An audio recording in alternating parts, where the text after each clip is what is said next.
이란의 수도 테헤란에서는 이스라엘이 이 나라의 석유 시설을 대대적으로 공격한 후 진정한 재앙이 벌어지고 있습니다. 한편 테헤란에서는 이란의 새로운 최고 지도자의 이름을 당분간 공개하지 않겠다고 밝혔습니다. 그가 곧바로 암살당할 수 있기 때문입니다. 또한 도널드 트럼프는 새 지도자가 오래 못 살 것이라고 했습니다. 한편 이스라엘이 이란의 에너지 시설을 파괴하는 동안 테헤란은 이스라엘이 아니라 페르시아만 국가들을 공격하고 있습니다. 그리고 사우디아라비아에서는 이란 미사일이 주택을 타격해 첫 사망자가 발생했다고 발표했습니다. 동시에 이스라엘은 레바논의 수도 베이루트를 공습하며 헤즈볼라의 시설들을 공격하고 있습니다. 한편 이란에서는 이란에 대한 전쟁이 도널드 트럼프의 엄청난 오판의 결과라고 거듭 주장하고 있으며 베네수엘라와는 다르게 될 것이라고 말하고 있습니다. 이번 방송에서는 미국과 이스라엘의 이란에 대한 전쟁 9일째의 상황을 정리하겠습니다. 간단하고 핵심적으로 말씀드리겠습니다. 제 이름은 알렉세이 피치입니다. 이 주제 함께 이야기해봅시다. 하지만 본 방송을 시작하기 전에 채널 구독과 좋아요, 댓글을 남겨주시고 꼭 제 텔레그램 채널 피치뉴스도 구독해주세요. 채널 링크는 이 영상 설명란에 있습니다. 그곳에서 실시간으로 들어오는 최신 뉴스를 올리고 있습니다.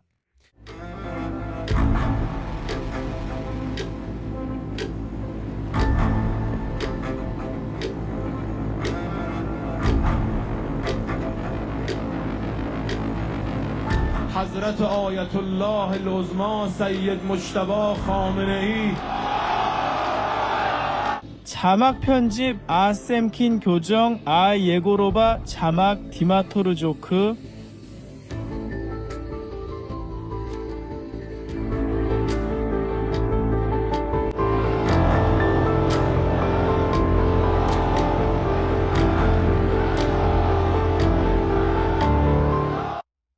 자, 이제 미국과 이스라엘이 이란과 벌인 전쟁 9일차의 간략한 요약을 전해드리겠습니다. 이스라엘의 이란 공격은 새로운 단계에 접어들었으며 이란의 연료 저장소를 포함한 에너지 자원을 목표로 하고 있습니다. 그리고 전날에는 소셜미디어에 테헤란 근처에 불타는 석유 저장고와 이란 수도가 짙은 검은 연기로 뒤덮인 장면들이 가득 올라왔습니다.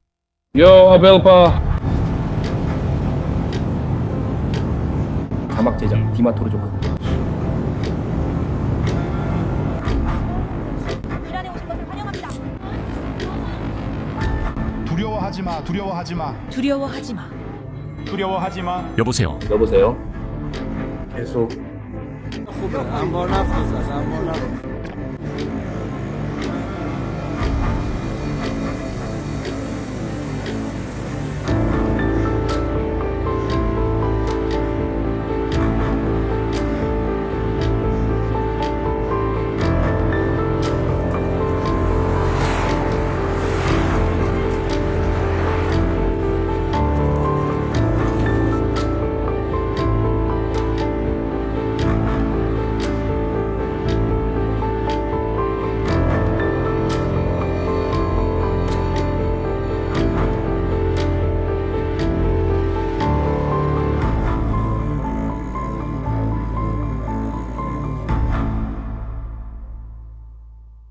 한편 국영 언론 보도에 따르면 이란의 성직자 아야톨라들은 이미 차기 최고 지도자 선출에 가까워졌지만 선출된 후보의 이름은 아직 공개되지 않았습니다.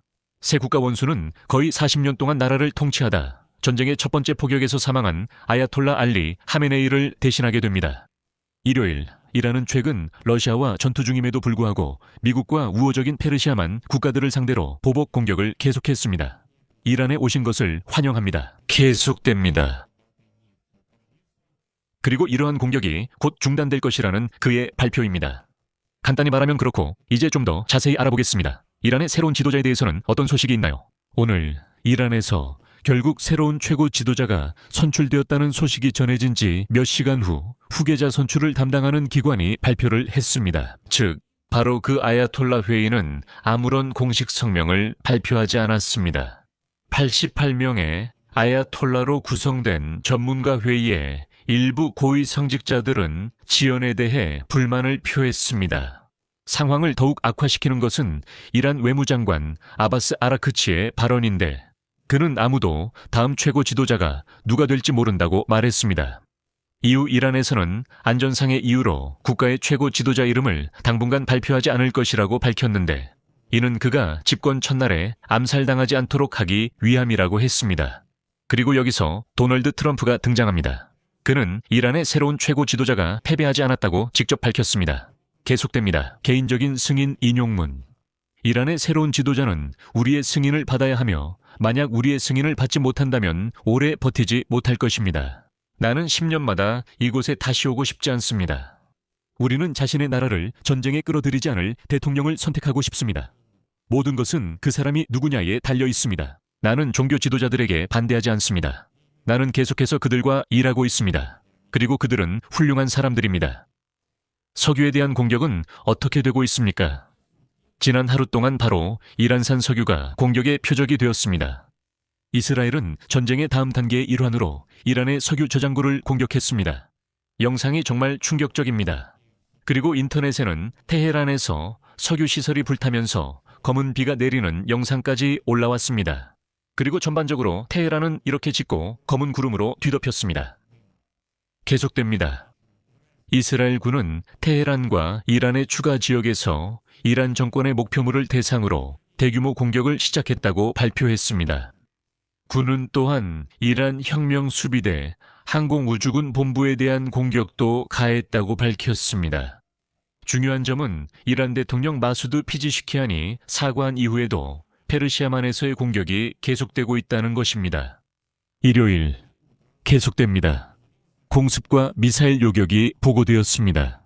사우디아라비아에서 이란 미사일이 주택을 공격해 2명이 사망하고 12명이 부상당했습니다.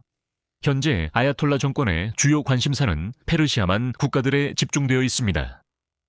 이란은 이스라엘보다 페르시아만 인접 국가들에 더 많은 화력을 사용하고 있습니다.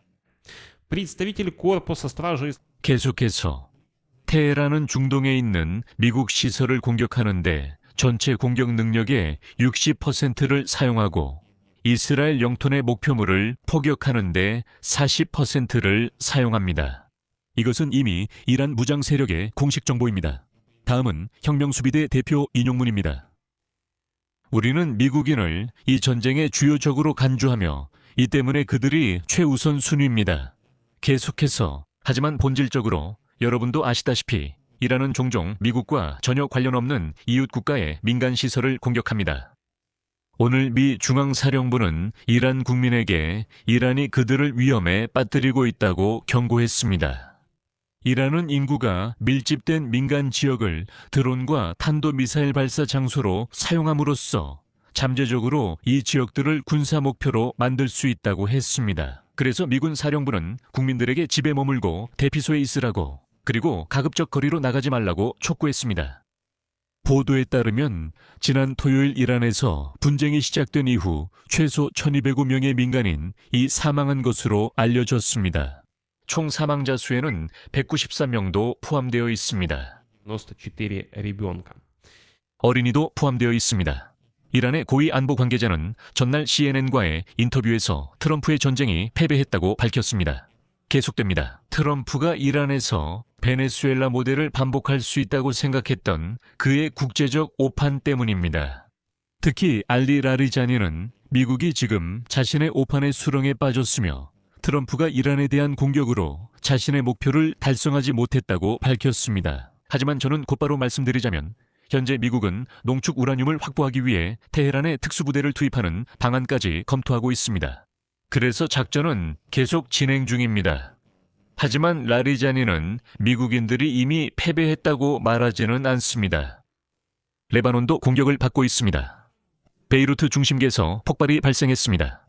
이스라엘이 베이루트 중심가의 호텔을 공격했습니다. 주목할 점은 공격이 헤즈볼라가 통제하는 남부 교회가 아니라 수도 중심부를 겨냥했다는 것입니다. 이스라엘에서는 헤즈볼라 간부 일부를 제거했다고 발표했습니다. 한편 페르시아만 국가들은 공습과 미사일 요격이 있었다고 보고하고 있습니다. 쿠웨이트군은 적대적인 드론들이 쿠웨이트 국제공항의 연료 저장소를 공격했다고 밝혔습니다. 사우디아라비아, 바레인, 아랍에미리트, 카타르도 새로운 공습이 있었다고 보고했습니다. 간단히 말해서 이란은 계속해서 주변 모든 이웃 국가들을 공격하고 있습니다. 게다가 이란은 이제 공개적으로 테러를 자행하고 있습니다. 계속됩니다. 바레인에서는 담수화 시설이 손상되었습니다. 왜 이것이 중요한 순간인지 설명드리겠습니다. 페르시아만 전역, 그리고 전반적으로 중동 지역에서는 이러한 담수화 시설이 매우 중요한 인프라로 바닷물을 담수로 바꿔 대부분의 식수를 공급하고 있습니다. 즉, 이것은 단순한 민간 인프라가 아니라 매우 중요한 민간 인프라입니다. 계속됩니다. 계속됩니다. людей без воды. Это вот то 계속됩니다. самое, что россияне делают в Украине. 오늘 이스라엘에서는 이번 전쟁에서 첫 번째 희생자가 발생했습니다. 이스라엘 군의 자료에 따르면 일요일 이른 아침 레바논 남부에서 이스라엘 군인 2명이 사망했으며 이는 이번 전쟁 단계가 시작된 이후 이스라엘 군인 중 첫 번째 희생자입니다. 또한 최근 이스라엘 레바논 국경에서 벌어진 전투로 최소 14명의 이스라엘 군인이 부상을 입었습니다. 도널드 트럼프는 이란과의 전쟁 후 일제 최근 24시간 내 어떤 발언을 했나요? 트럼프는 전쟁이 계속되는 동안 미군이 이란에 파병될 수도 있지만 이를 위해서는 매우 타당한 이유가 있어야 한다고 밝혔습니다. 도널드 트럼프는 또한 미국이 이란과의 전쟁에서 이란 쿠르드 단체들의 참여를 원하지 않는다고 밝혔는데 이는 참고로 CIA가 이전에 무장시키려 했던 시도와는 상반된 입장입니다. 계속됩니다. 봉기의 이야기. 하지만 트럼프는 이렇게 말했습니다. 우리는 쿠르드족 참여를 기대하지 않습니다. 아시다시피 계속됩니다. 쿠르드족과 함께하지만 이미 복잡한 전쟁을 더 복잡하게 하고 싶지 않습니다. 그리고 아마도 지난 하루 동안 도널드 트럼프가 한 가장 큰 발언일 것입니다. 트럼프는 최소 168명의 어린이와 14명의 교사가 사망한 이란 초등학교 공격의 책임을 테헤란에 돌렸습니다. 트럼프는 직접적으로 이렇게 말했습니다. 계속됩니다. 너희가 직접 여자아이들이 다니는 학교를 공격했다. 이것이 전쟁 후 일제의 짧은 요약입니다. 일단 이렇게 정리하겠습니다. 계속됩니다. 계속됩니다. 계속됩니다.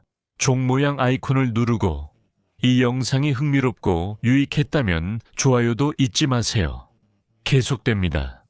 계속됩니다. 이 영상의 설명에 있는 링크와 정보 또는 화면에 보이는 QR코드를 통해 계속 시청하실 수 있습니다. 여기까지입니다. 몸 건강히 챙기세요. 모두 안녕히 계세요.